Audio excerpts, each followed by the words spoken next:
Hello everyone, मेरा नाम है अभिषेक कुमार और आज हम लोग एक्सरसाइज 1.3 के कुछ क्वेश्चन सॉल्व करेंगे। आज हम देखेंगे क्वेश्चन 1 और क्वेश्चन 2 को कैसे सॉल्व करना है। तो सबसे पहले क्वेश्चन नंबर 1 पे हम आते हैं। इसमें कहा जा रहा है prove that root 5 is irrational, मतलब हमें प्रूव करना है कि रूट 5 एक इरेशनल नंबर है। तो सबसे पहले हम कॉन्ट्रेरी मेथड का यूज़ करके रूट 5 को एक रैशनल वैल्यू मानकर चलेंगे और फिर इसको कैलकुलेट करेंगे। अगर कैलकुलेशन में कहीं कोई डिफ़ॉल्ट नहीं आया तो इसका मतलब वह एक रैशनल नंबर, और अगर कहीं कोई फॉल्ट आया, कहीं कोई डिफ़ॉल्ट आया तो हमें समझ में आ जाएगा कि वह एक इरेशनल नंबर है। तो सबसे पहले by using contrary method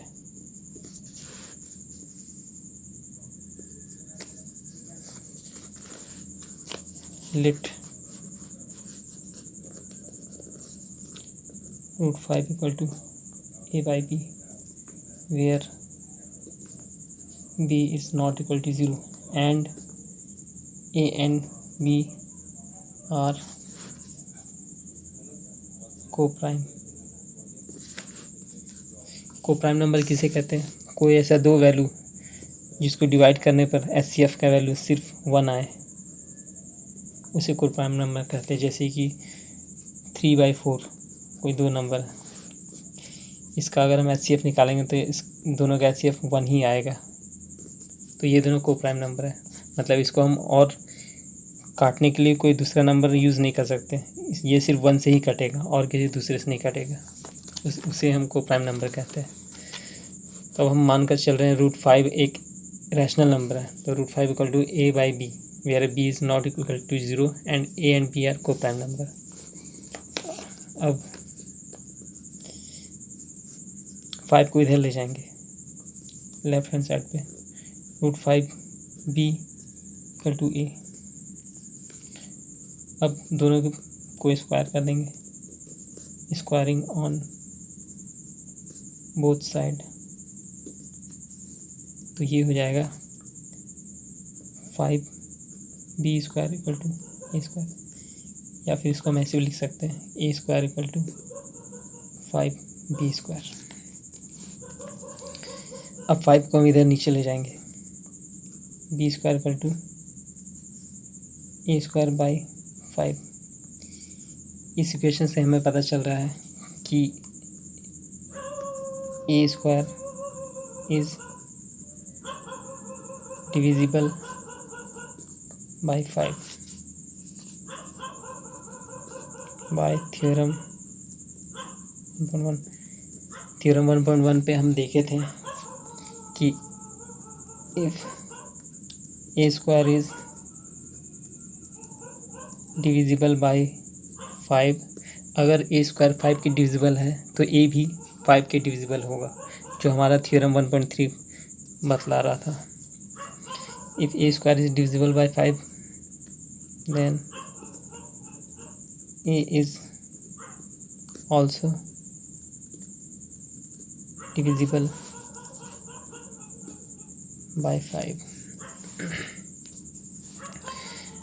a भी 5 के डिविजिबल है, इसका मतलब हम एक इक्वेशन तैयार कर सकते हैं। देन लेट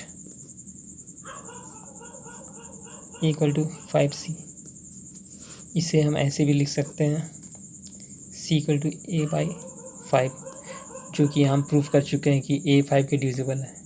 तो इसी को देखकर हम एक ऐसा इक्वेशन बनाए इसमें c एक कोई आर्बिट्रेरी वैल्यू है। नाउ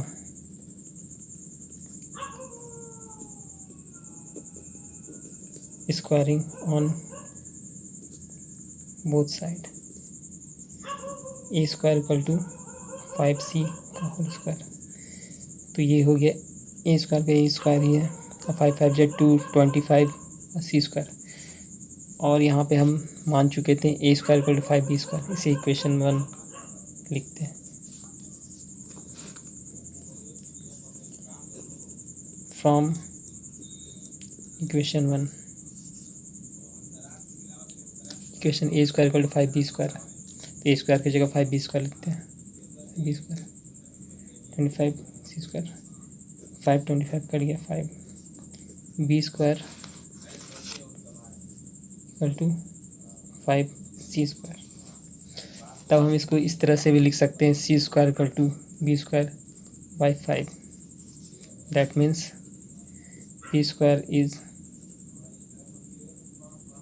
divisible by 5, then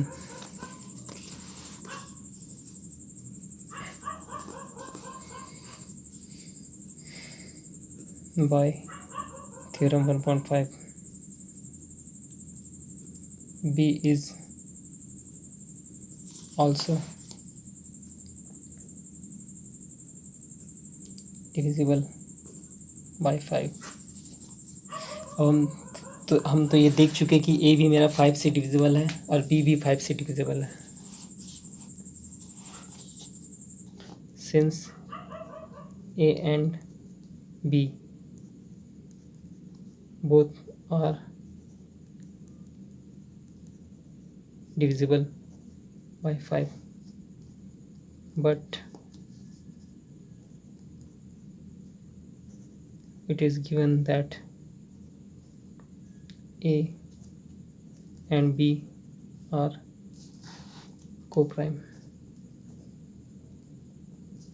जैसा कि हम यहाँ पर कैलकुलेट किए तो हम देख रहे हैं ए एंड बी दोनों 5 के डिविजिबल है, जबकि ऐसा हम लोग पहले ही हम लोग यहाँ शो कर चुके हैं कि ए और बी मेरा को प्राइम है।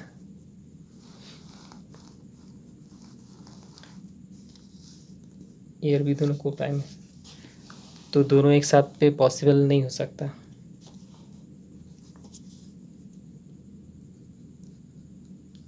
विच इज not possible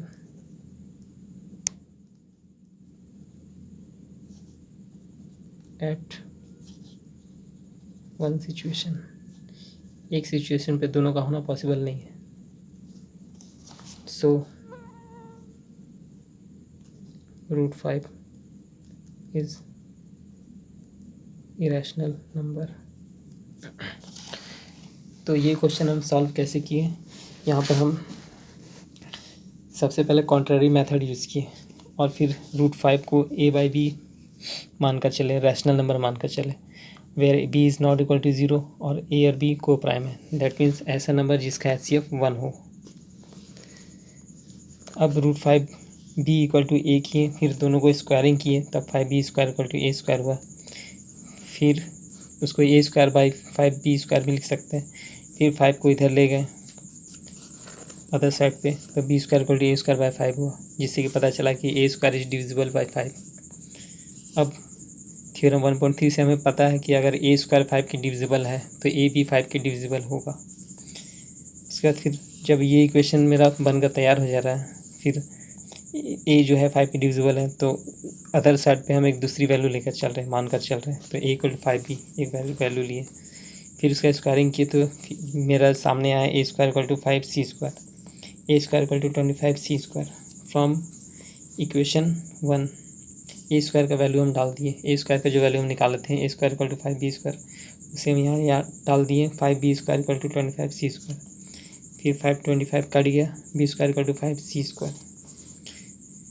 फिर 5 को इधर ले गए, c square equal to 5 square b square by 5, जिससे हमें पता चला कि बी स्क्वायर भी 5 के डिविजिबल है। अब थ्योरम 1.3 से पता चल रहा है कि अगर बी स्क्वायर 5 के डिविजिबल है तो बी भी 5 के डिविजिबल होगा। दैट मीन्स ए और बी दोनों 5 के डिविजिबल है, लेकिन हम लोग यहाँ प्रूफ पहले ही दे चुके हैं कि ए और बी को प्राइम नंबर है, तो दोनों सिचुएशन एक साथ पॉसिबल नहीं हो सकता, इसीलिए √5 एक इरेशनल नंबर है। अब आते हैं question number 2। Proof that 3 + 2√5 is irrational number।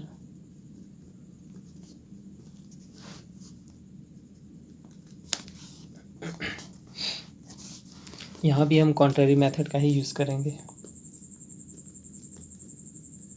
By using